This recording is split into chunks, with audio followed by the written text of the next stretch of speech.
All right, welcome back to Intro to Computer Programming 1. This is COSC A211, Chapter 6, Part 4. So one function of functions one thing you can use functions for, it's very common to use, is within menu-driven function, or menu-driven programs. We were using those in the last chapter, and actually the chapter before, if memory serves. You can do a whole bunch of different things with it. There's a lot of examples just in the situations we're doing. You can use it to test whether somebody's does one thing or another, or gives an answer one way or the other. You can use it to display the information on the menu, so you don't have to have that multiple times in your code. Just have it all in one place. So all of your, the cout statements, put them all in one little function. Okay, especially if you're using it multiple times.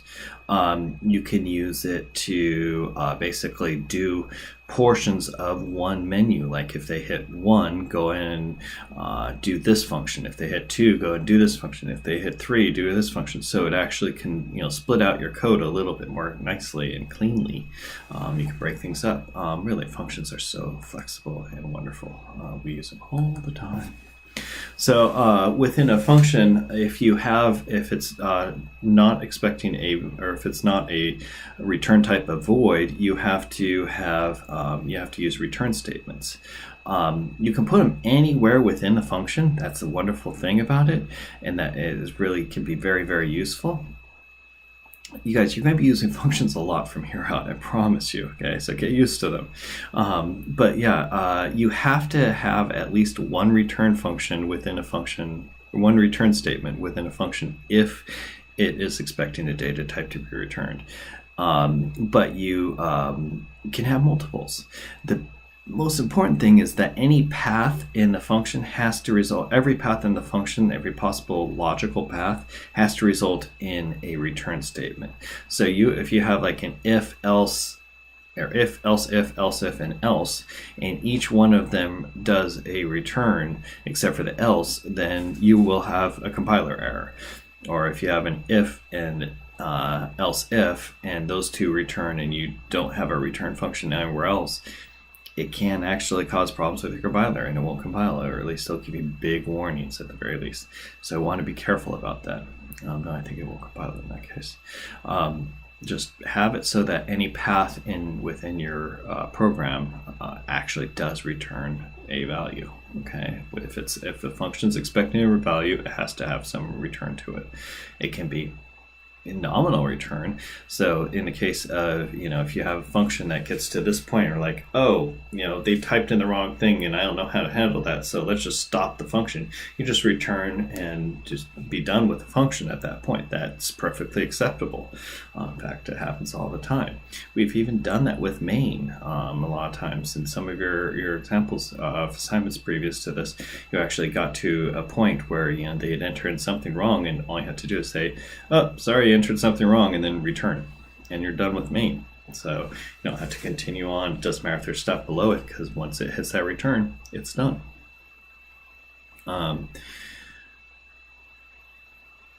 And you can actually use return within function with a void function, a function that has a return type of void.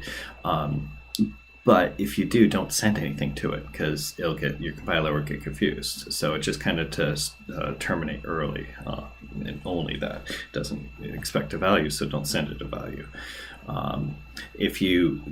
With a void, you can write void functions without any return, and at the last, basically, effectively, will have a return statement at the very last part of the function. But it's not required. You don't have to explicitly do it.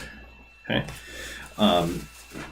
So in this case, I have two variables, or have a divide function with two variables, the numerator and the denominator. I'm sure they're probably being called right here, or what do they call it? arg1, arg2. Again, don't, in line 7, put arg1, arg2 there. It just makes it prettier. I can tell what's going on easier. Okay, and I call it in line 16. Now, obviously, we want to be careful, because you want to be careful about dividing by 0. Dividing by 0 is bad. If you haven't figured that out, it's bad. You're not allowed to. So we want to check to make sure that that it's not the bottom number isn't 0. So we check if now, make sure using our if statement, make sure that arg2 isn't 0, and if it is, we stop. We don't go on. We don't do anything more. Okay, and if it isn't, we're okay. So that's where line 32 has in there that return. It doesn't return anything. It just stops as execution, and it'll never get to 34 if the value of arg2 is 0. So return makes life easier in many ways. But a lot of times you want return to do something more useful, send some information back. So we've already been using power function, okay, and a few other functions. We use ceiling, we use floor, we use a lot of functions that we've been doing in like the math assignments and such. Yeah, you can have functions that return values, and you can use those values after they return. You usually want to throw them into a variable, or you can even use them straight up in the cout statement. You can put pow 2.0, comma 10.0, and within a cout statement, and it'll give you the result of that. That is weird because power should only be integers, but regardless. Okay, so we can write our own functions to it. So in this case, I have a function called sum, okay, and this is really a dumb function if you think about it, because I could just add two numbers together and store them in a variable, but we're doing it in a function just for giggles, okay?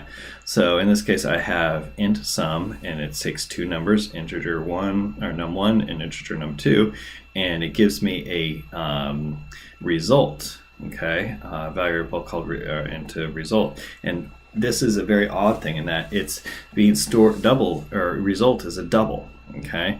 And so what's happening is I'm adding two integers together, storing into a double, and then returning the value back to the integer. So returning the result back to the integer, which is sending a double to integer, or to an integer. So it's basically going to get truncated back.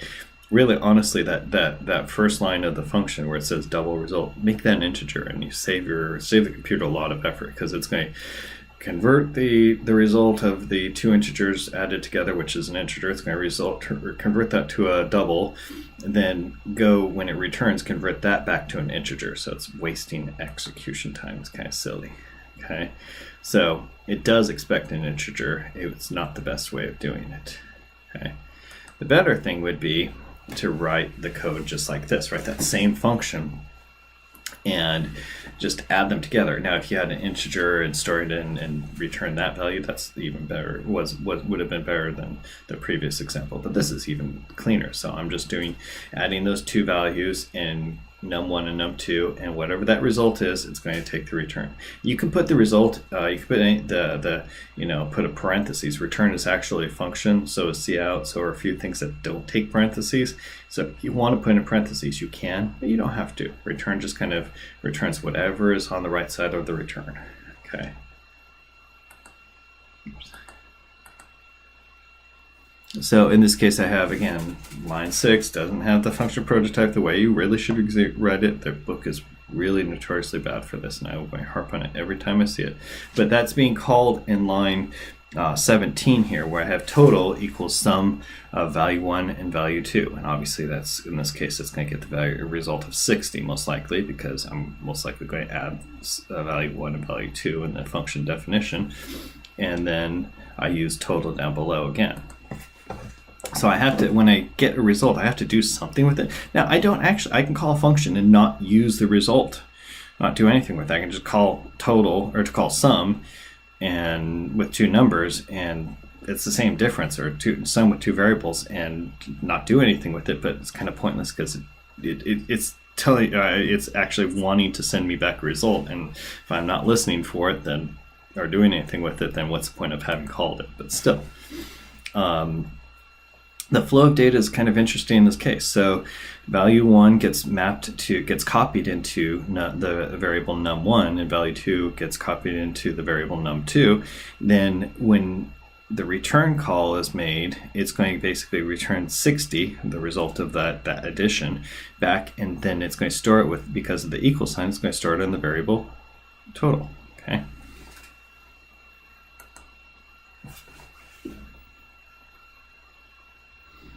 So we can use a square function or write a square function that just basically takes two variables, takes one variable and multiplies it by itself.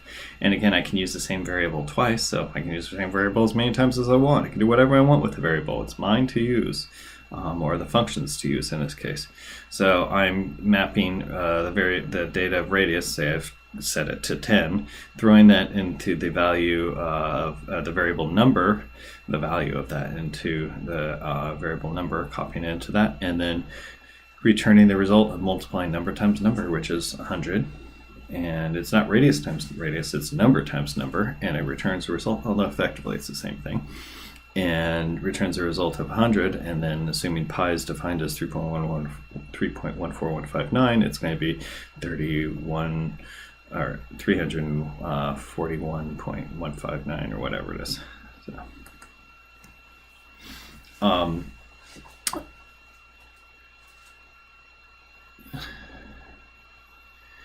So when you do the function prototype and the definition, you have to have those be the same. Okay, so if the function prototype is not exactly the same as the function header, you get confused. Okay, but anyway, when you decide what data type it needs to be sent, set the return value to send it that same data type too.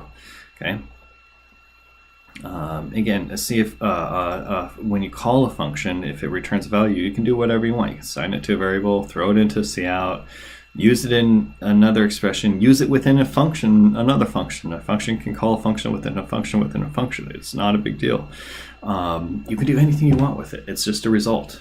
Okay, so sky's the limit. All right, we're going to pause there.